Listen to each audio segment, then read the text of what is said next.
Zipper rolls out to the right, pitches off to Taylor, and Taylor's to the 20, down to the 15, down to the 10, 5, 4, 3, 2, 1.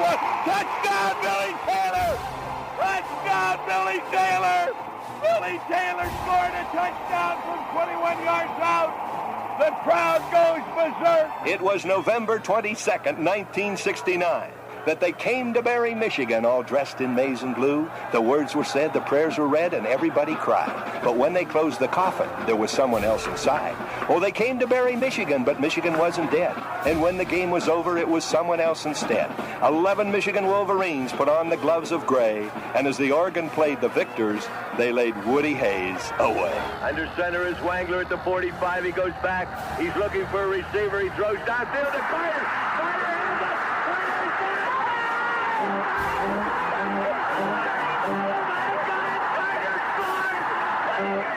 Who's got it better than us? Nobody!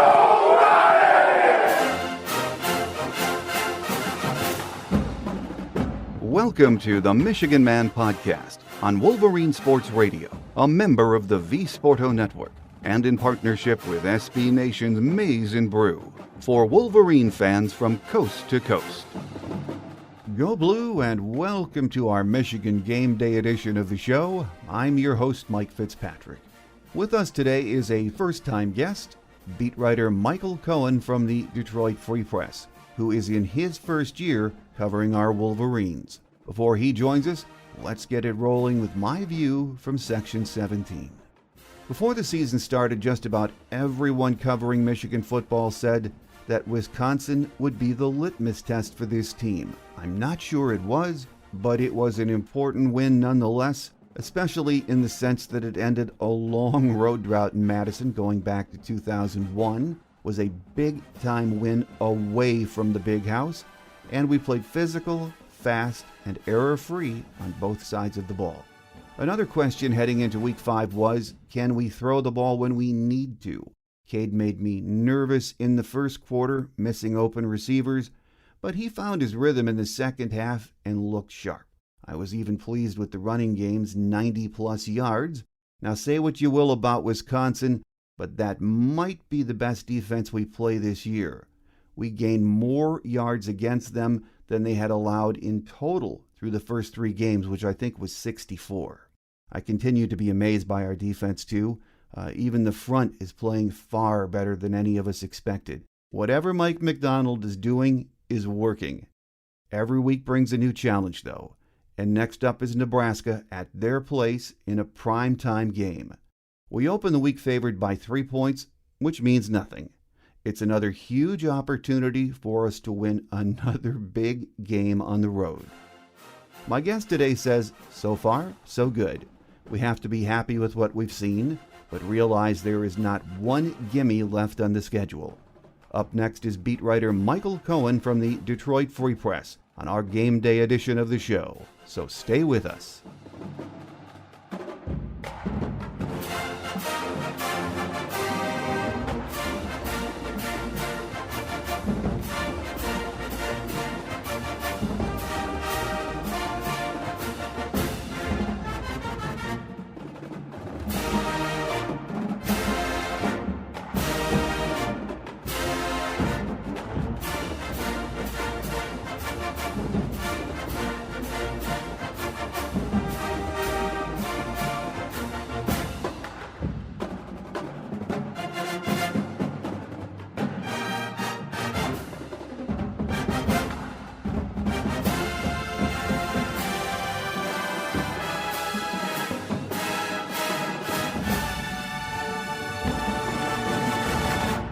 Here with us on our Michigan Game Day segment this week is Michigan beat writer Michael Cohen from the Detroit Free Press. Michael, great to have you with us. Yeah, absolutely. Thanks for having me. I appreciate it. As we mentioned, you and I were talking just before we started taping. It's your first year on the Michigan beat. Some of your early impressions of covering Michigan football. You know, I think one of the most interesting parts of covering a program like Michigan is anytime there's a school or an institution that has such great appreciation for the history of an athletic program, it really means that readership is always going to be strong. And I think that, because of the obvious success Michigan football had for so many years and so many decades, they've built generations of fans who care deeply about the program on a wide scale and also on a very micro level as well, to the point where it becomes energizing and motivating as a writer, because you know that no matter what you write, big or small, people are going to read it. And so it's been really fun to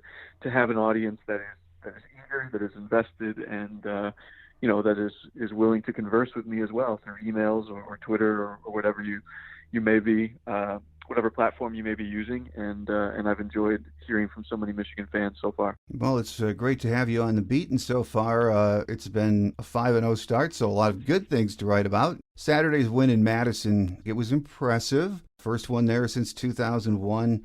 Let's start by talking about the defensive effort, if we could, Michael. We know Wisconsin is struggling on offense, and it really never felt like they were a threat in that game, other than those last two drives in the first half. And it was the most complete performance to date from that Michigan defense, wasn't it? Yeah, I would say that's definitely true. And you could sort of see how little faith defensive coordinator Mike Macdonald and head coach Jim Harbaugh had in the Wisconsin offense based on some of the decisions that they made and the way that they played throughout the game. I mean, Michigan going for it on offense on fourth down twice in its own half of the field on the first possession gives you an idea of how capable the coaches thought Wisconsin was of moving the football. And the answer is not very, because if they were facing an offense that they truly respected, that they thought was going to rack up points and score with ease, there's no way you go for it twice on fourth down in your own half of the field. And so I think there was an element of that you saw throughout the game based on decisions Jim Harbaugh made. And by the time it was all over, the offense had gone for it 5 times. But on the defensive side of the ball, I think the biggest thing to me was just how much pressure they were able to generate against an offensive line and a program that has a history of tremendous offensive lines. And so, I think Pro Football Focus credited Michigan with 29 pressures against Wisconsin, and Wisconsin only had 29 pass attempts. So on every single pass attempt, there was a pressure, which means there was either a sack, a hit, or a hurry on either of the quarterbacks that Wisconsin had to use. So I think the waves of pressure, the fact that the pressure came from different areas, whether it was Dax Hill blitzing out of the slot, Macdonald even blitzed safety R.J. Moten at times, which we hadn't seen this year. And of course the edge rushers, David Ojabo and Aiden Hutchinson, were leading the way. So it was definitely the most complete performance from the defense this season, and one that I think they needed, honestly, because, generating takeaways was something that had been difficult for them, even though the points and yardage totals had been strong. And finally they put it all together with a nice bow on top, getting ready to go to Nebraska this weekend. For the first 4 games, it seemed like Aiden Hutchinson was going to be that guy all the time, and we knew that someone else or several players had to step up and help him. David Ojabo looks like he might be turning into that guy or one of those guys, doesn't he? Yeah, he really does. And, Harbaugh said at his news conference earlier on Monday afternoon, that's when you and I are recording this, that David Ojabo did a remarkable job of putting himself in Aiden Hutchinson's hip pocket throughout the offseason so that he could benefit from all the football knowledge, all the workouts that Hutchinson was doing, and just sort of soak in everything he possibly could from a guy who is in all likelihood going to be a very early pick in next year's NFL draft. And so Ojabo is trying to channel that, to be in the wake of Aiden Hutchinson. And so far, I think he's done a really nice job. What you've started to see from Mike Macdonald is finding ways to utilize Ojabo almost exclusively as a pass rusher. And so what I mean by that is on first downs for the last 3 games, I believe it is, we've actually seen Jalen Harrell play as the starting outside linebacker opposite Aiden Hutchinson. But then anytime an offense gets into second and long or third and long, Ojabo replaces Harrell and comes onto the field, and he can just pin his ears back and chase the quarterback because he knows the threat of running the football is basically non-existent. So we're starting to see some specialization from defensive coordinator Mike Macdonald, and David Ojabo is a player who has absolutely benefited from that the last 3 weeks. It's also interesting to see how Coach Macdonald is using Dax Hill. He is just all over the place, and we mentioned that he's been one of the best at getting pressure on the quarterback. You almost look at him now and think, is there anything this guy can't do on defense? Yeah, it's been an interesting season for Dax, because I think the first game against Western Michigan, he was absolutely incredible, and looked every bit of what you want an NFL caliber defensive back to look like. But he did have some struggles against Washington, especially in coverage. And then against Rutgers, he had some problems tackling. But yesterday, he put it all together again in the second half to, injure a quarterback with a vicious hit on a blitz, a vicious legal hit, I should say, and also intercepting the backup quarterback to really seal things and put a nice stamp on the victory. But again, at the end of the first half, Dax was the one that gave up the touchdown pass. So it's been a very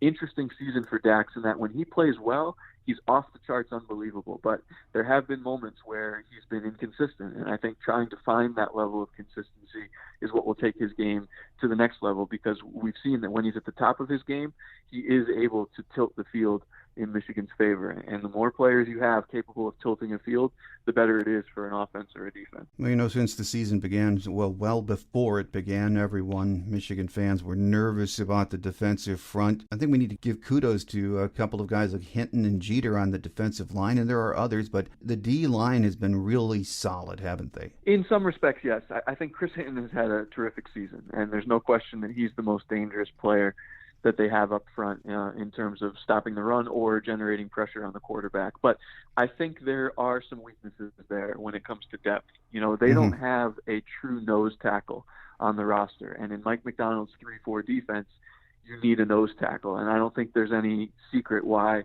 one of the players who committed to Michigan last week, Kenneth Grant, is a 345-pound nose tackle. They want a big player at the point of attack.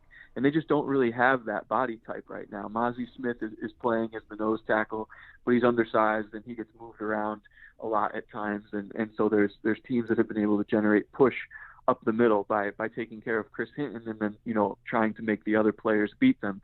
And so far, Mozzie Smith and Donovan Jeter haven't been able to do that consistently. So if I was an opposing offensive coordinator and I looked for weaknesses in this defense, I still think cornerback is a weakness for them. And I think outside of Chris Hinton, they don't have a lot of playmakers along the defensive line until you get to the edge rushers in Aiden Hutchinson and David Ojabo. So that's an area to watch as they start to play better teams in the back half of the schedule. Well, is it too soon to say after 5 games this is a good defense, or do we need to wait until we get in that back half of the season? No, I think you can say it's a good defense. I think that this defense is benefiting tremendously from a coordinator who is finding ways to keep offenses guessing. And in doing so, not only does that accentuate the skills of the players that Michigan has, but it also papers over some of the potential weaknesses that I mentioned. When you're bringing pressures from all different angles, whether it's cornerbacks blitzing, safeties blitzing, Josh Ross blitzing as an inside linebacker, any of the edge rushers, when you are able to generate pressure from different angles, it gives opposing quarterbacks so many more things to think about, opposing offensive linemen so many more areas to consider with their protection schemes that, all of a sudden, on the list of things you're trying to think about, the fact that Michigan may not have a great number 2 cornerback, there's other things on your mind because there's pressure in your face every single time. So I think that by finding ways to manufacture consistent pressure, by finding ways to protect the cornerbacks by playing a lot of 2 shell coverages with 2 safeties back there rather than relying on man-to-man with a single high safety, as Don Brown did a lot during the latter stages of his tenure. I think McDonald has found ways to, again, highlight the strengths of the players that he wants to highlight while also protecting areas that could be vulnerable. And so I think it's fair to say this is a good defense. I mean, they're excellent in scoring defense. They're excellent in yards allowed. They're doing a great job of generating pressure on the quarterback. What I would like to see them go up against in order to say if this is going to be a good defense or a great defense is a quarterback who has a lot of arm talent. And we haven't really seen that yet against any of the quarterbacks they've faced. The closest they came was probably, the opener, Caleb Ellaby. I know he's at a smaller school in Western Michigan, but he's a darn good quarterback. And there were times when he was able to move the ball, but he took a beating doing it. He absorbed a tremendous number of hits in that game, and credit to him for having the toughness to keep getting up and doing it again.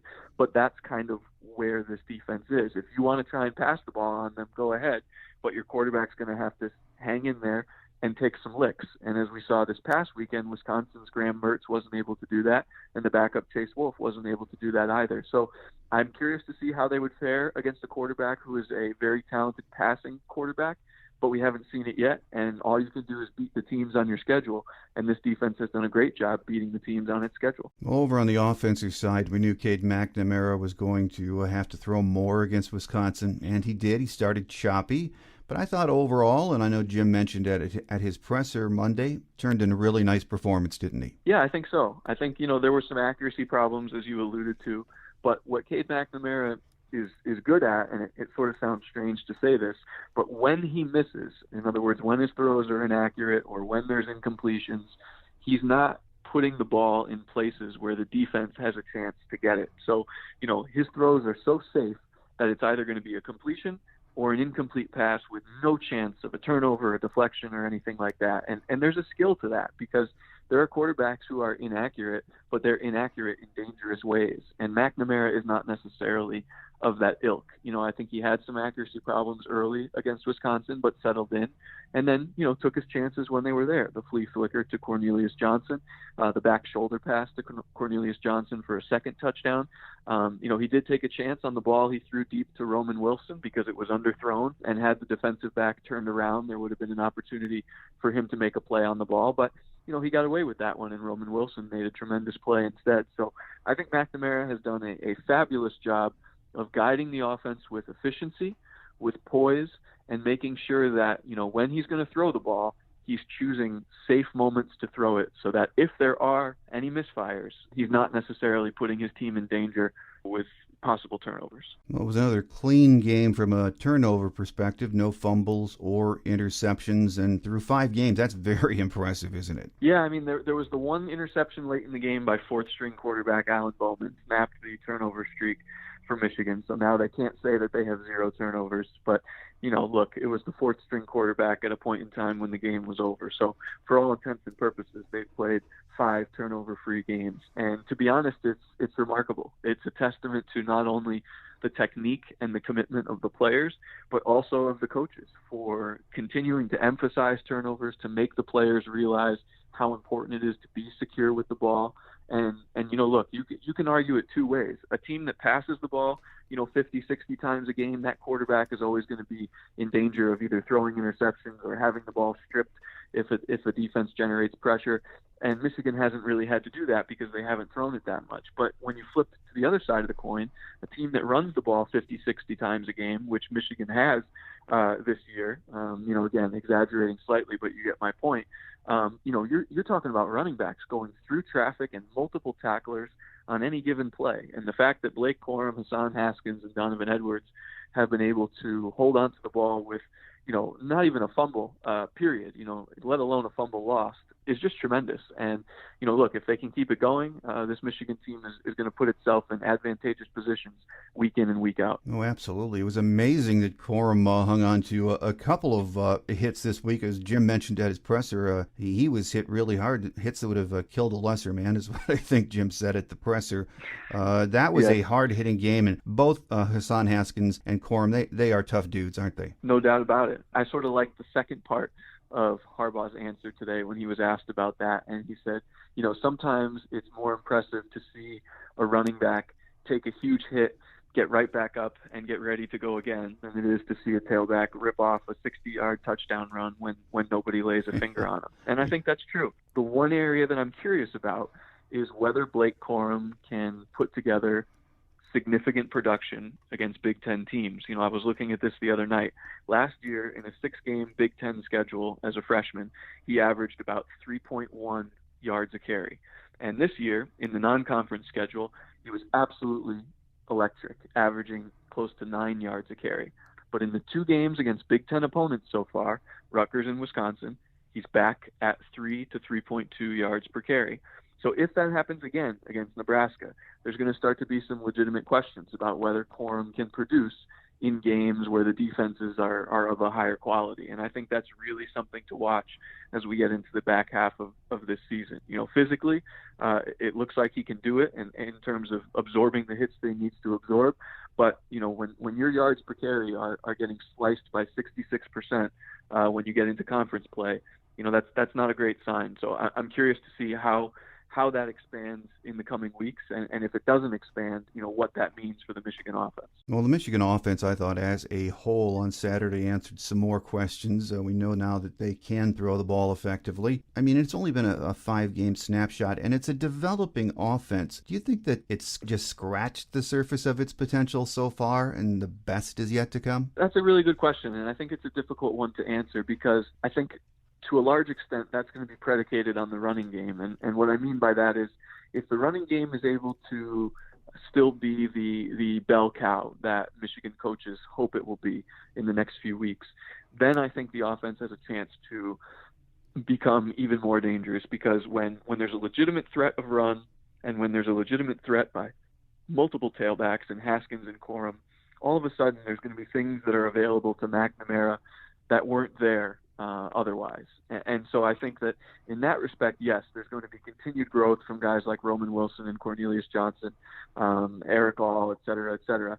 And so in that scenario, I could see the offense continuing to improve. But if the running game starts to find itself, slowed down significantly in the coming weeks, and then pressure is on McNamara to throw the ball, 25 or more times a game, which he did for the first time this season against Wisconsin when he attempted 28 passes. I'm not quite sure how that will look. I don't know if McNamara can, quote unquote, win a game on his own.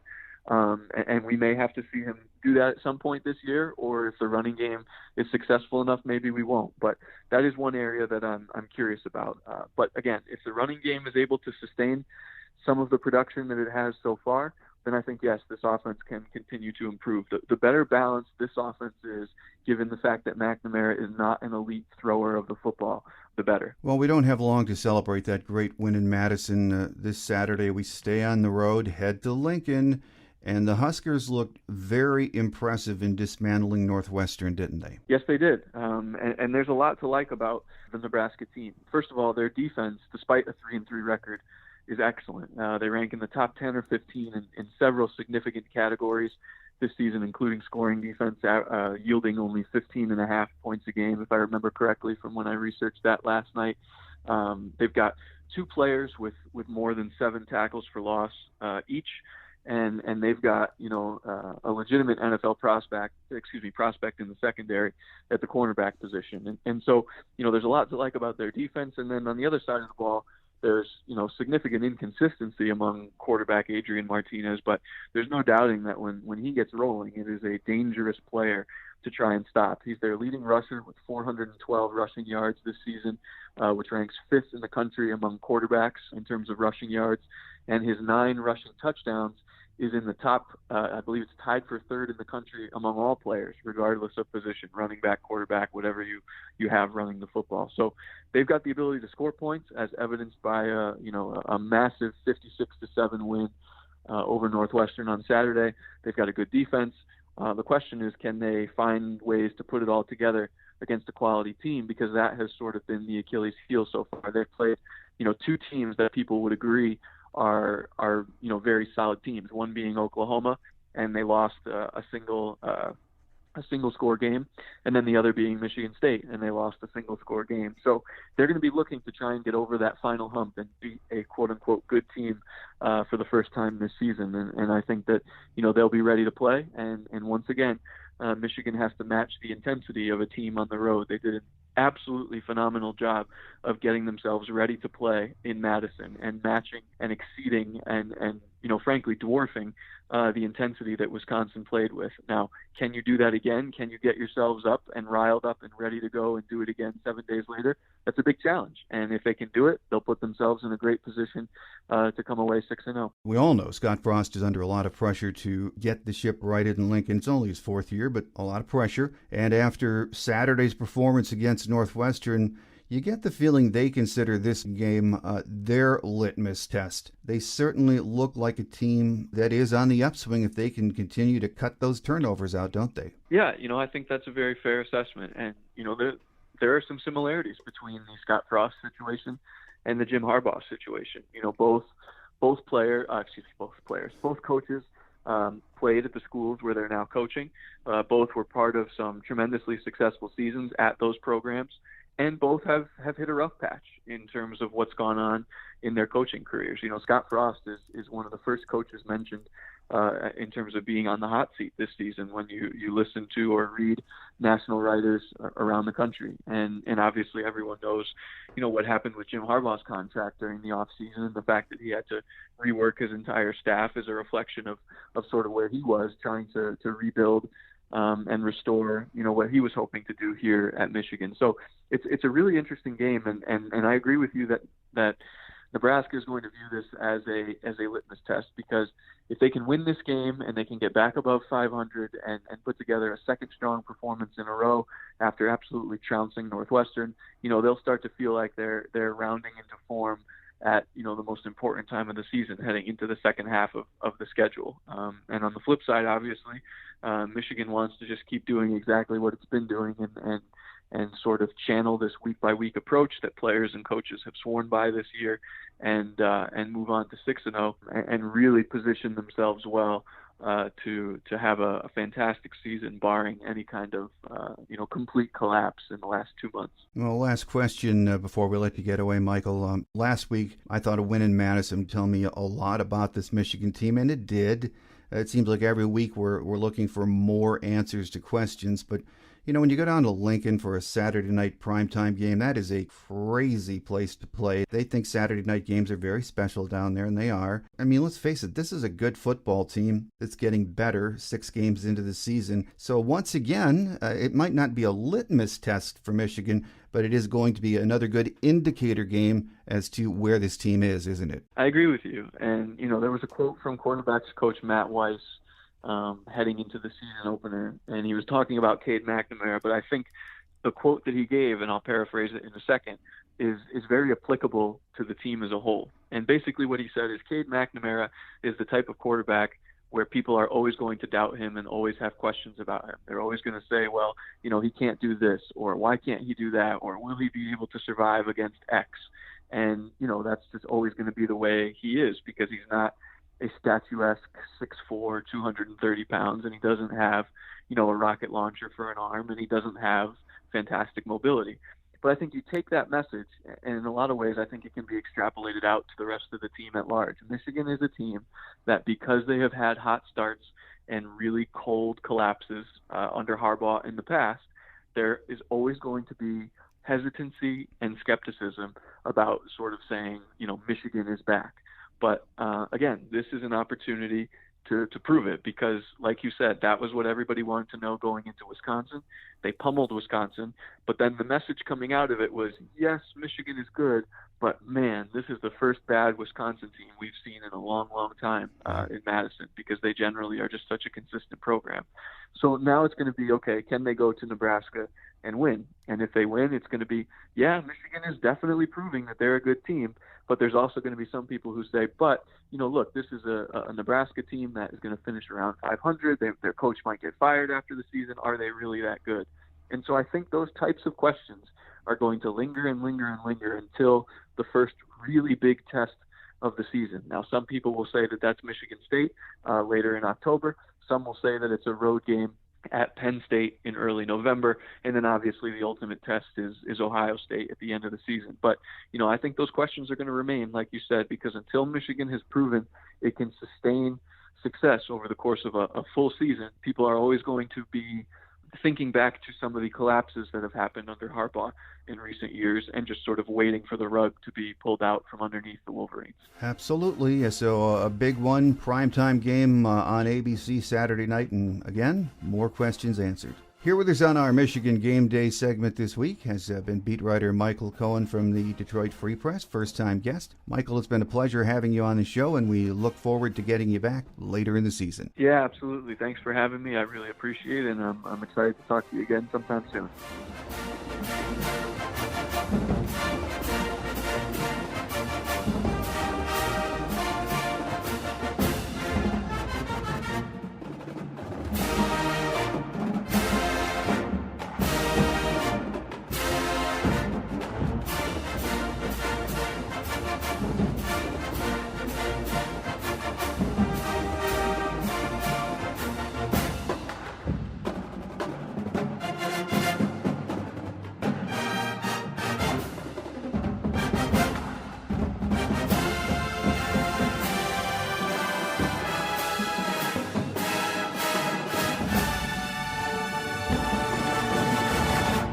On Quick Hits today, we once again enter game week in pretty good shape from an injury perspective. Staying healthy is key for this team, especially on defense, where we are not very deep.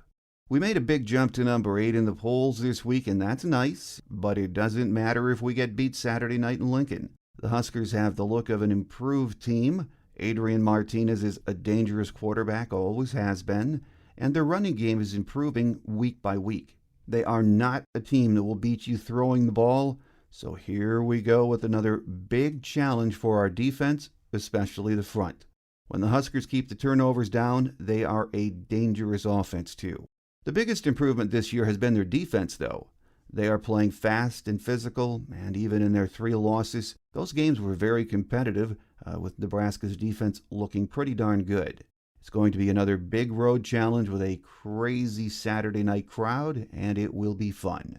On Thursday's Visitors Edition, we will be joined by Greg Sharp. He's the radio play-by-play voice of the Huskers, so make sure you join us. Thanks again to Michigan beat writer Michael Cohen from the Detroit Free Press for joining us today. We look forward to having him back later in the season. That does it for our Michigan Game Day edition this week. I'm your host, Mike Fitzpatrick. Have a great Wolverine week, everyone. Until Thursday, take care, and as always, go blue. Thanks for joining us today on The Michigan Man, here on Wolverine Sports Radio, a member of the V Sporto Network, and in partnership with SB Nation's Maize and Brew. Our listener lines are open 24/7 for your calls at 313-263-4842. That's 313-263-4842. Or email us at themichiganmanpodcast@yahoo.com. That's themichiganmanpodcast@yahoo.com. The Michigan Man Podcast is produced at the studios of Robin Lynn Productions, Allen Park, Michigan, and is not affiliated with the University of Michigan. Go Blue!